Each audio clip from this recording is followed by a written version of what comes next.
Duke is sitting in front of a camera, getting ready to live stream on a site called Paprika TV. Daniel dropped by Duke's place because he heard Duke was going to host a music show. They set everything up for the stream and waited for viewers to join. A few people tuned in, but all they got were mean comments about their appearance, with some calling them pigs.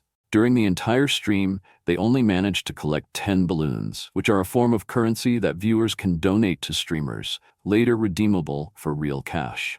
Each balloon is worth 10 cents, but Paprika takes a hefty 40% cut when you cash out. Duke claims he's not really in it for the money, but he mentions that one of Paprika's top streamer is from their high school, Yui. A few days later, we see Yui chatting with Daniel about his performance at the festival and how well he did. Suddenly, Yui starts showering Daniel with gifts, including a designer wallet. Daniel recognizes it as the same pattern as his mom's wedding bag, which she only uses for special occasions. Feeling uncomfortable about receiving such an expensive gift, Daniel politely turns it down and wonders why Yui is being so generous all of a sudden. He starts to understand that she might actually like him, which feels strange for Daniel. He also realizes that this could be the first time he has a crush too. As the school day wraps up, Zoe approaches her friends to see if they want to go to karaoke. Two of the girls agree, but as soon as Yui mentions wanting to go shopping, the other two quickly change their minds and say they'd rather shop than sing.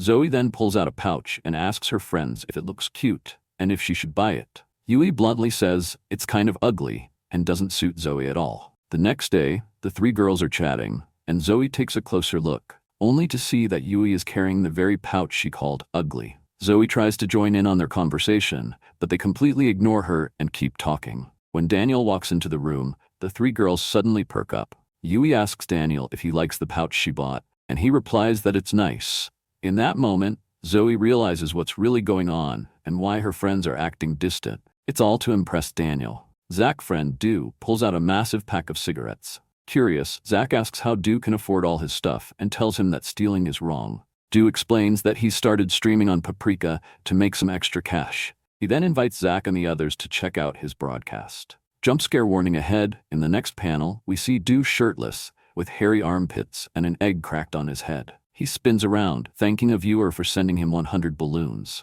Zach and the others are left in shock at the bizarre scene. Du lights a cigarette and counts his earnings from the stream, which total 400 balloons. He then hops onto Paprika to see if any cute girls are live streaming. To his surprise, he spots a familiar face, Zoe, who is streaming on Paprika now. She receives tons of donations and ends up with a whopping 10,000 balloons just for chatting with her viewers. Zoe wraps up her stream expressing her gratitude to everyone who tuned in and contributed. She wonders if Daniel will start spending time with her now that she's making good money. The scene shifts to Yui, who is playfully making cute gestures at the camera to attract donations. The donations keep pouring in, and the chat is overflowing with balloon emojis. After a while, Yui finishes her stream and lights up a cigarette, grumbling about how exhausted she feels. Suddenly, her boyfriend pops out from behind a box, complaining that her stream went on for too long. He questions whether they need to keep their relationship a secret, and Yui apologizes,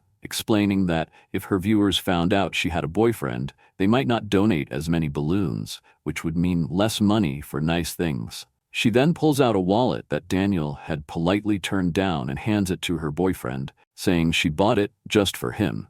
The architecture department reflects on their first loves, with Jace encouraging Woon to stay positive, assuring him that he will move on soon. Vasco shares his own experience, recalling how he was really hung up on his first crush, even bringing her milk every day. Vasco explains that your first love can cloud your judgment, and when the girl you like smiles at you, it changes everything in your brain.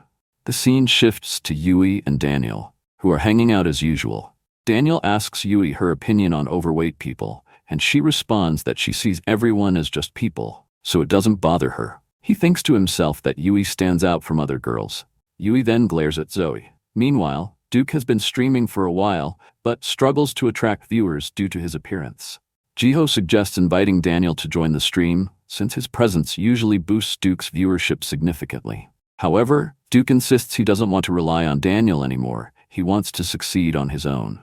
Back with Yui, she frowns as she checks the leaderboards, noticing Zoe's profile gaining popularity. She thinks to herself that Zoe is catching up, and even copying her catchphrases. Determined, Yui starts her own stream, trying to be even cuter. Balloons keep pouring in, and Yui reflects that attractive girls always seem to have an advantage. If you're good-looking, money just comes your way. Duke is only streaming to 2 viewers, and neither of them are very nice. Just then, Daniel enters and asks what he's up to. He notices Duke is live and suggests they perform the festival song together. Duke agrees, saying, "Sure, come join me." Meanwhile, 3 people browsing Paprika stumble upon Duke's stream. The moment they see Daniel, they become instantly interested and start sending balloons. We then cut to a phone call between 2 mysterious individuals, with one urging the other to log on to Paprika TV right away. In the next scene, Lala discovers Duke's broadcast featuring Daniel. She feels it's fate that she found him again. To grab Daniel's attention, she sends an impressive 1,000 balloons, but soon after, another viewer starts sending even more. Determined not to be outdone, she decides to send 3,000 balloons. She laughs to herself, confident she can win this gifting war thanks to her generous monthly allowance. As night falls, we see Lala sitting in her chair, gazing up. She spent all her allowance and still came up short. Meanwhile, Jay is in his room, grinning at his laptop. The secret gifter from the stream has finally been uncovered. Duke and Daniel wrap up the stream, and their total earnings hit $2,000. They can't believe their eyes at the sight of that much cash. Next, we see Daniel at his cashier job. He scans a beer bottle, the customer pays, and leaves. He reflects on the stream and realizes it made as much as his entire monthly paycheck from working the night shift. Daniel starts to think about what to do with the $1,000 he earned from the stream. He decides he should buy a gift for his mom first, and then he can use the rest for Yui. Just as he's about to figure out what to get her, Yui walks into the convenience store with a guy. Daniel tells himself that the guy must be her brother, but just then, Yui grabs a box of balloons that are definitely not for kids. Daniel is puzzled about why she would buy something so mature with family around. Their eyes lock, and Yui asks him what he's staring at, saying he's annoying her. In the end, they choose not to buy the balloons, but as they leave, the so-called brother tells Daniel to keep his eyes to himself, knowing exactly what Daniel is thinking. Yui looks down at him with a judgmental glare and says he makes her sick. Daniel is taken aback. He's never seen Yui act like this before and wonders if the person in front of him is really her. Guy tells Daniel to speak up, but Daniel just stays quiet. He's lost in thoughts about the nice and sweet Yui he knows from school, but doubts start creeping in about whether she's really genuine. Yui then calls Daniel a pervert. The guy insists Daniel say something while getting ready to slap him, but somehow, Daniel manages to dodge it. Both the guy and Yui are shocked by Daniel's quick move. The guy is baffled, wondering how Daniel avoided his punch, which he had been perfecting for a decade. He tries again, claiming he was just going easy on Daniel the first time. But right before he can hit him, a voice calls out from the store entrance. It's Zach. The guy demands to know who Zach thinks he is, and Yui explains that Zach is in her class. Zach notices that the guy is Yui's boyfriend and thinks he looks like a thug. He realizes he shouted and starts to question why he feels the need to defend Daniel. Zach thinks back to the first time he fought Daniel and admits he's unsure about the whole situation, but he feels he can't let the man hit Daniel because he owes him something. The boyfriend calls Zach arrogant and complains that kids today lack respect. Zach spots the wallet in the man's hand, glances at Yui with a smirk, and calls her bold. He explains that the wallet was actually intended for a student in their class, but that student turned down the gift. Yui accuses Zach of lying and insists they should leave, but her boyfriend is curious and wants to hear more. Zach shares that there's a handsome guy in their class who Yui often buys gifts for, but he doesn't like expensive things, so he usually turns them down. He adds that even his pants were a gift meant for this pretty boy. The boyfriend then asks Zach how he knows all this, and Zach replies that he sits next to the pretty boy, so he's witnessed everything firsthand. Yui accuses Zach of fabricating nonsense and insists he's just telling tales. But before she can finish her rant, a fist suddenly connects with her face, knocking her down. While she's on the ground, he kicks her, and Zach calls the guy a worthless piece of trash for treating his girlfriend that way. The guy asks Zach if he really wants to fight, and he challenges him to come closer so he can take him out. As the tension rises, Daniel considers calling the police. Now, let's switch scenes. We see a broadcast where Zoe is making a heart shape with their fingers, thanking viewers for all the balloon donations. A user named Gangnam Landlord starts sending in a ton of balloons. Zoe steps up her performance, thinking that to outdo Yui, she needs even more balloons. She expresses her gratitude to Gangnam for the support. We then see a hand on a mouse, and the person quietly says, "It's a pleasure." Finally, we discover who Gangnam really is. He tells himself that he's down to his last 60 bucks. He figures he can only afford 1 cup of ramen for tomorrow since he has to use the rest for balloons for Zoe. Zoe asks Gangnam what his job is, thinking he has a lot of cash.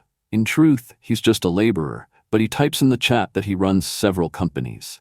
He grumbles that he could have been a millionaire if it weren't for his dad being disabled. His father quietly mentions that he's hungry, but Gangnam doesn't pay attention. Then, someone in the stream starts donating more balloons, so Gangnam keeps splurging on balloons, and Zoe thanks him for the 2,000 balloons. Zoe strikes a cute pose and says she wants to marry him for all the money he's given her. Gangnam gazes at his monitor and replies, "I love you," back to her. The camera zooms out, revealing the messy state of his room, while his father weakly mutters that he's still hungry, but Gangnam continues to ignore him. We're back at the convenience store, and the boyfriend motions for Zach to come closer. He assures Zach that he won't hit him, but as soon as Zach steps forward, the boyfriend throws a quick right jab. Zach doesn't flinch and the man takes a step back, feeling embarrassed at his attempt. The boyfriend taunts him, asking if he's scared, but before Zach can respond, he goes for another punch. This time, Zach doesn't even try to block. He just dodges it effortlessly and stares at the boyfriend with a blank expression. He turns to Yui and asks if she's close with Mira, to which she replies that they don't talk much. "Good," he says. "You didn't see me here today." The boyfriend then attempts his big move, but before he can even react, Zach lands a solid hit right on his face. He stands over the boyfriend and asks if getting punched hurts.